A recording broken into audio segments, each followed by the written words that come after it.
Hello दोस्तों, नमस्कार। चलिए, जो लोग भी लाइव हैं एक बार वीडियो को शेयर कर दो फटाफट। देखते हैं आज कितने लोग लाइव रहेंगे। टारगेट तो 50 प्लस का है, बाकी देखो आप लोग कितना जो है इसको शेयर करते हैं। चलिए, आज का पहला क्वेश्चन। अमीर खुसरो एक संगीतज्ञ था और क्या था? सूफी संत भी था, फारसी तथा हिंदी का लेखक और विद्वान भी था, इतिहासकार भी था। बिल्कुल सही है, क्योंकि इसके जितने भी ग्रंथ हैं उनमें सबसे फेमस एक किताब है तारीख ए दिल्ली। और तारीख ए दिल्ली में अमीर खुसरो ने करीब करीब 8 राजाओं का जिक्र किया है, क्योंकि अमीर खुसरो 1253 से लेके 1253 से लेके 1325 तक रहा था। तो इस बीच जितने भी राजा आए, बलबन हो गया, अलाउद्दीन खिलजी हो गया, मेन तो यही थे दो जिनके समय में 20-20 साल का टाइम बिताया इसने। तो सबका कार्यकाल देखा है। तो उपरोक्त सभी अमीर खुसरो, इन सब में ये सारे की सारी क्वालिटी थी। अमीर खुसरो को सिंगिंग बर्ड ऑफ इंडिया यानी कि तोता ए हिंद भी कहा गया, यानी संगीतज्ञ भी था। चलिए आगे देखिए, अगला क्वेश्चन आपके सामने। एसएससी टैक्स असिस्टेंट में आया हुआ था ये क्वेश्चन। कृष्णदेवराय ने कौन सी पुस्तक लिखी थी? एसएससी मैट्रिक यानी एमटीएस में आया हुआ था। कृष्णदेवराय की जो पुस्तक है वो है अमुक्तामाल्यद। ये तेलुगु भाषा का एक एपिक है। और कृष्णदेवराय विजयनगर साम्राज्य के तीसरे वंश तुलु वंश का दूसरा शासक था, जो कि पूरे विजयनगर एम्पायर का सबसे फेमस राजा हुआ है। कृष्णदेवराय बाबर के समकालीन था। कृष्णदेवराय के दरबार में अष्ट दिग्गज हुआ करते थे। बहुत बार पेपर में आया है ये, ठीक है। आंसर होगा डी, अमुक्तामाल्यद। आगे देखिए, निम्नलिखित में से किसने अकबर की जीवनी लिखी थी या अकबर की जीवन कथा लिखी थी? देखिए जी, अब्दुल नबी खां, ये अकबर के नवरत्न में नहीं था।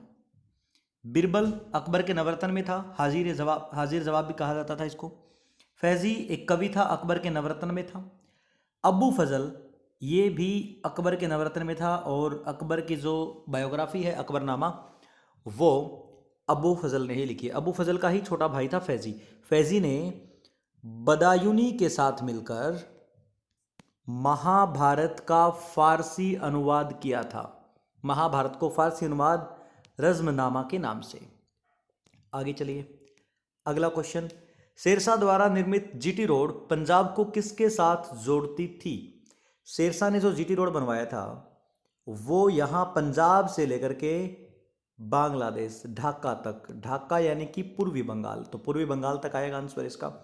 जीटी रोड फिलहाल हरियाणा में ये NH-44 में काउंट होता है, ठीक है। इसको शेरशाह सूरी मार्ग भी बोलते हैं। भारतीय अशांति का जनक किसे समझा जाता है? भारतीय अशांति का जनक यानी कि 1885 में जब कांग्रेस पार्टी की स्थापना हुई थी ना, तब से लेके 1905 तक तो सब कुछ बड़ा प्यार से चल रहा था, शांति थी बिल्कुल, क्योंकि कांग्रेस को ना आंदोलन करना था, ना हिंसा करनी थी, ना हड़ताल। ये सारा कंसेप्ट 1905 के बाद आया। और ये सारा सिस्टम लेकर के कौन आया? ये लेकर के आए बाल गंगाधर तिलक।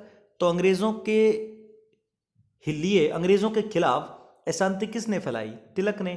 तो अशांति का जनक किसको माना गया? तिलक को। देखिए कितना अलग क्वेश्चन है। ये भारतीय अशांति का नहीं है, ये अंग्रेजों के लिए अशांति का जनक माना जाएगा, ठीक है।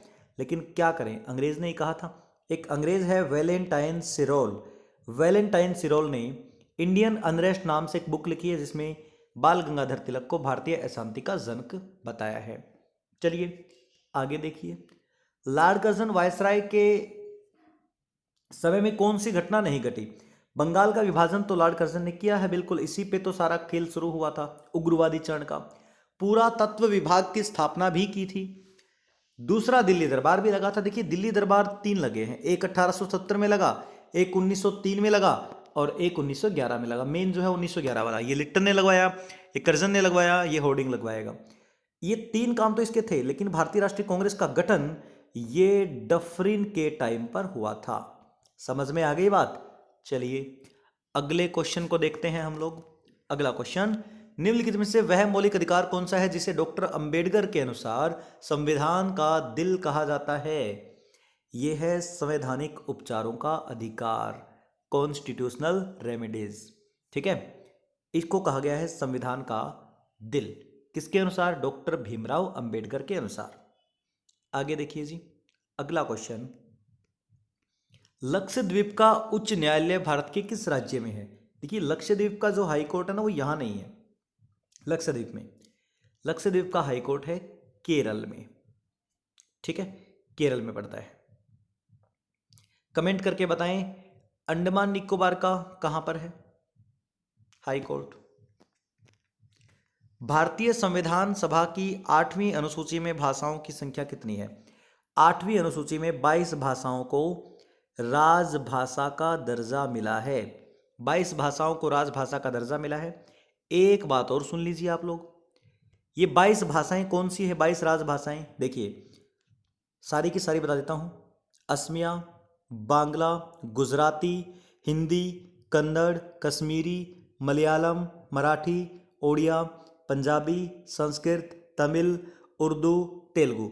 मूल संविधान में ये 14 भाषाएं थी। ठीक है, उसके बाद 15वीं भाषा जोड़ी गई सिंधी, फिर नेपाली, मणिपुरी, कोंकणी एक साथ जोड़ी गई, फिर बोडो, संथाली, मैथिली और डोगरी एक साथ जोड़ी गई। यानी कि यहां हो गई 15, 16, 17, 18, 19, 20, 21 और 22। ये जोड़ी गई 1967 में 21वां अमेंडमेंट।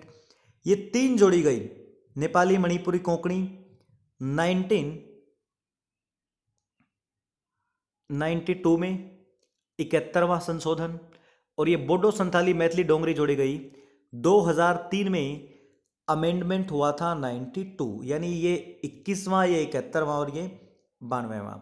ये 67, ये 92 और ये 2003। समझ में आ गई बात? यानी कि 22 भाषाएं। जो शुरू वाली थी कौन कौन सी? असमिया, बांग्ला, गुजराती, हिंदी, कन्नड़, कश्मीरी, मलयालम, मराठी, ओडिया, पंजाबी, संस्कृत, तमिल, उर्दू और तेलुगु। समझ गए बात को? चलिए, और ध्यान रहे इनमें इंग्लिश नहीं है। चैल हिल स्टेशन कहाँ पर स्थित है? ये हिमाचल प्रदेश में है। बड़ी अच्छी जगह है चैल, आपको चायल भी लिखा हुआ मिलेगा कहीं ना कहीं। ये शिमला के आसपास है, बहुत अच्छी जगह है, कभी घूमने जाइएगा। यहाँ पे खास बात है, चैल में काफ़ी फिल्मों की शूटिंग हुई है। जैसे आप लोगों ने अगर देखी हो, दिलवाले जो मूवी आई थी, दिलवाले मूवी कौन सी? अजय देवगन की, जिसमें वो गाना था जीता था जिसके लिए, उस गाने की शूटिंग चैल हिल स्टेशन के अंदर एक पैलेस है वहां पे हो रखी है। ठीक है, आगे देखिए जी, अगला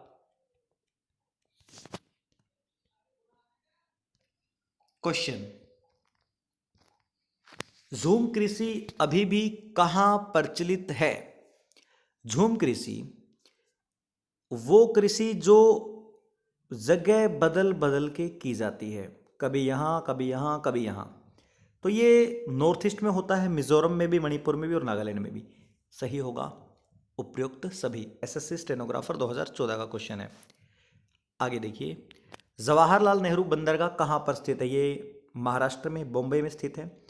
ये बनाई गई है बॉम्बे का जो बंदरगाह है ना, उसका लोड कम करने के लिए। पारादीप उड़ीसा में है, ये तो एक बार केबीसी में भी पूछा था अमिताभ बच्चन ने।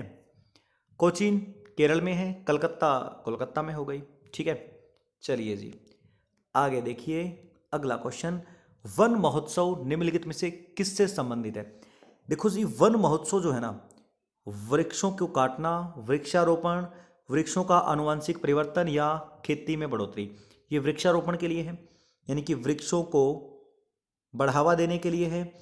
और ये हर साल जुलाई फर्स्ट वीक में मनाया जाता है। जुलाई के फर्स्ट वीक में मनाया जाता है वन महोत्सव। ठीक है, चलिए जी, आगे देखिए, ओलंपिक का जो चिन्ह है वह क्या, इसका अर्थ क्या है? ओलंपिक का जो सिंबल है उसका अर्थ है निरंतरता।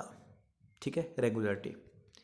आगे देखिए अगला क्वेश्चन, सिंधु सभ्यता के क्षेत्र कालीबंगन का अर्थ क्या है? कालीबंगन का अर्थ है ब्लैक बेंगल्स, यानी कि काली चूड़ियां। और ये कालीबंगा जो स्थल है वो राजस्थान में है, जहां से हमें कच्चे मकान, कच्ची सड़कें, जुते हुए खेत हल के साक्ष्य है, यानी कि एक तरीके से ग्रामीण जीवन यहां से हमें मिला है कालीबंगा राजस्थान से।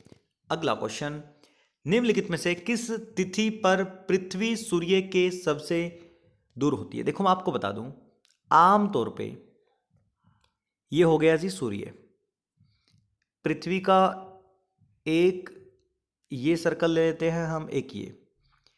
आमतौर पे पृथ्वी और सूर्य के बीच की जो दूरी है ना वो 15 करोड़ किलोमीटर है। लेकिन एक टाइम ऐसा भी होता है कि पृथ्वी सूर्य के बहुत पास होती है, तब 14.71 किलोमीटर होती है।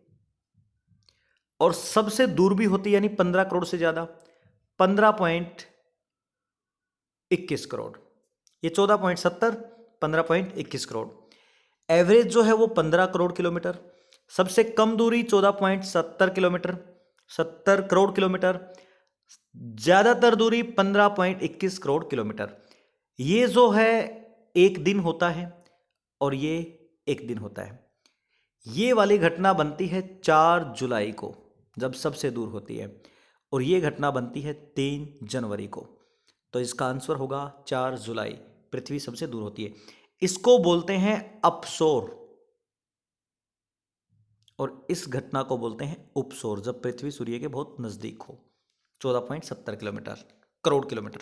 चलिए आगे देखिए, राष्ट्रीय गणित दिवस कब मनाया जाता है?